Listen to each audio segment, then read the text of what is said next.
Howrah bridge তো তোমরা অনেকেই দেখেছো, কিন্তু হাওড়া ব্রিজের এরকম দৃশ্য কখনো দেখেছো কি? এরকম মিলন সঙ্গম গঙ্গা আর হাওড়া ব্রিজের। হাওড়া ব্রিজের উপর দিয়ে হাওড়া ব্রিজকে নিচে পায়ের তলায় রেখে অনেকেই অনেকবার গেছো।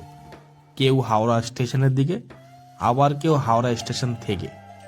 কিন্তু হাওড়া ব্রিজের এরকম দৃশ্য দেখতে হলে তোমাকে চলে আসতে হবে হাওড়া লঞ্চ ঘাটে, যেখান থেকে তোমাকে পার হয়ে প্রিন্সেপ ঘাটে আসতে হবে। হাওড়া ফেরিঘাট থেকে প্রিন্সেপ ঘাটে পার হওয়ার দৃশ্যই এটা। আরো একটা উপায় আছে হাওড়া ব্রিজের এরকম দৃশ্য দেখার জন্য। এই যে লঞ্চটি দেখতে পাচ্ছ বড়, এই লঞ্চের টিকিট কেটে তুমি উঠে গঙ্গা ভ্রমণে যেতে পারো, যেটা তোমাকে হাওড়া ব্রিজের নিচ থেকে নিয়ে যাবে, নিয়ে আসবে। আরো দু তিনটে গন্তব্য আছে যেখান থেকে ঘুরিয়ে নিয়ে আসে এই লঞ্চ। আর এই যেটা আসতে দেখতে পাচ্ছ, এটা ঘাট পারাপারের লঞ্চ। এটায় উঠলে এরকম দৃশ্য দেখতে পাবে, যা হাওড়া ব্রিজের পাশ দিয়ে গঙ্গার উপর দিয়ে এপার থেকে ওপারে নিয়ে যাবে তোমাকে, এরকম হাওড়া ব্রিজের দৃশ্য দেখাতে দেখাতে। হাওড়া ব্রিজের এ যেন এক নতুন রূপ।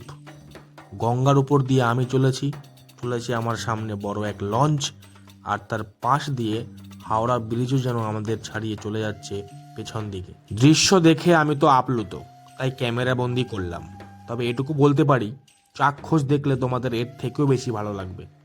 তাই একবার হলেও হাওড়া ফেরিঘাট থেকে প্রিন্সেপ ঘাটে পার হও আর উপভোগ করো গঙ্গার এই অদ্ভুত মেলবন্ধন। দেখতে দেখতে পৌঁছে গেলাম প্রিন্সেপ ঘাট, আর নেমে পড়লাম। আর এখান থেকে গন্তব্য বাড়ি। কাজ শেষে বাড়ি ফেরার আনন্দ নিয়ে চললাম বাড়ি। দেখা হচ্ছে পরবর্তী ভিডিওতে।